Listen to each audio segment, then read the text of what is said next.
Thank you for waking up to Western Colorado's News Source, News 8 this morning. I'm Jeannie Crofts. Tammy, as of now, no determination has been made if there is enough evidence. We just got out of court about 20 minutes ago. Judge Botker had to reschedule the second part of the preliminary hearing because there's simply too many witnesses to question, too much evidence to collect and to be heard. They simply didn't have enough time. The cause of his death was from multiple gunshot wounds, leaving investigators now to conduct a massive murder investigation.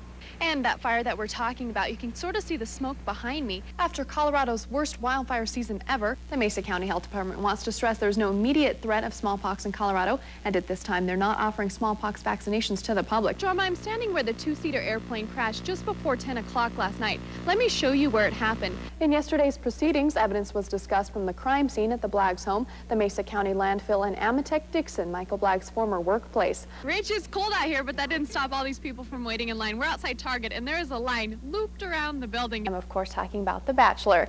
The Bachelor himself, Aaron, and the girl he chose, Helene, are joining us this morning from New York. Good morning, guys. We have a friend here this morning. Yes, tell me about this. She also has her hand in the world of fashion and beauty. I'm talking about Susan Lucci, who's joining us this morning from New York. Good morning, Susan. Good morning, Jeannie. I know you're probably glad it is not Monday anymore. Mondays are hard to get through, aren't they? Here we're taking a look to our east. Tonight, a local organization is raising money for children on the Western Slope. I'm Jeannie Crofts, and I'll have that report coming up. I can't believe it. The sun is behind the clouds. It's still like 3,000 degrees out here. Hall says given the lackluster state of Colorado's economy, employment in Western Colorado remains relatively unfazed by the state's economic woes. I noticed there's a chance for some snow in my home state of Wyoming. Nothing like that here, though. As you can see, quite a bit of clouds here on the western side of things. Only 47 degrees in Grand Junction. A little bit cooler, and I hear even snow in some areas. Governor Bill Owens has signed legislation to give ranchers and farmers some tax relief. PBS has agreed to broadcast the show so students can tune into Channel 12 Monday through Thursdays at 4:30. Close your lips, and then just throw it back.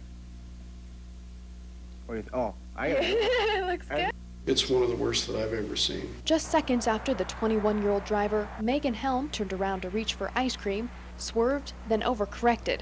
It was already too late.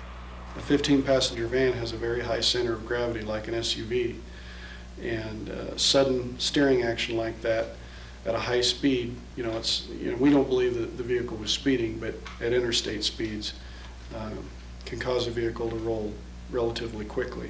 The 11 young men and women were traveling from La Grande, Oregon, so they could help fight a Colorado fire. These are people that were, traveling halfway across the country to help fight a fire that's, obviously affected a lot of different people. So it just took it was a really unfortunate it had to happen to this particular group of people.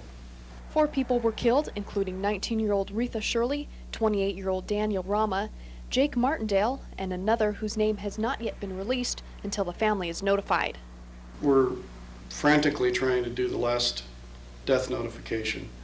We're having some trouble locating that person's family. In an instant, 11 lives are changed forever. Nobody ever thinks that something like this will happen to them, but unfortunately it's something that happens quite frequently.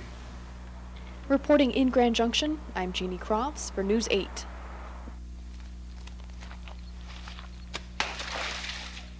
After Saturday night's thunderstorms, F and 3/4 road now looks like a dirt road. Every time we've had a real heavy rain like that, somebody on the street was flooded, every time. Residents spent most of Sunday afternoon cleaning up and digging out. They say the street and their yards flood about once a year because of the water flowing heavily off of Mount Garfield. This is the 3rd time in the last 4 years that this has happened and overtopped at this point. Each time a new set of victims gets covered with mud. Some people like us put this wall up and a speed bump to keep the water from going over. But yet, somebody down is going to catch that water that we would have gotten in our yard.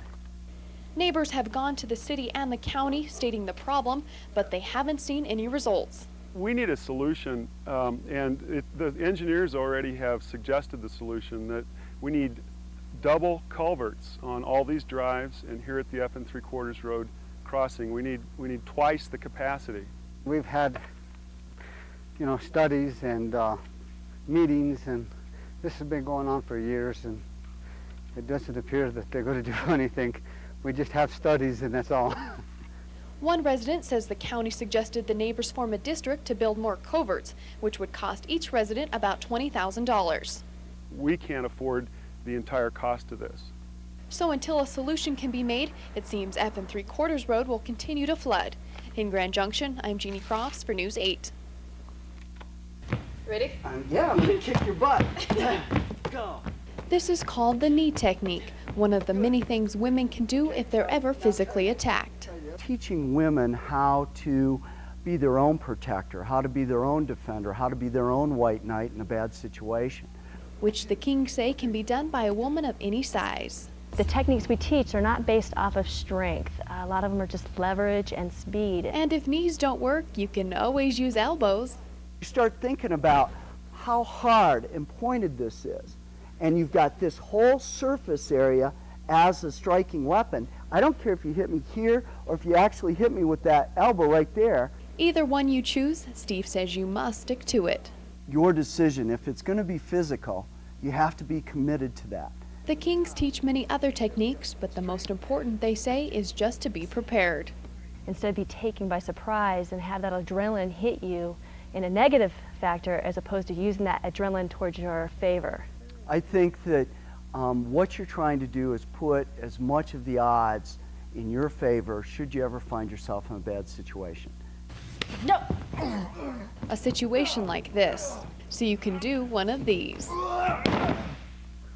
Reporting in Grand Junction, I'm Jeannie Crofts for News 8.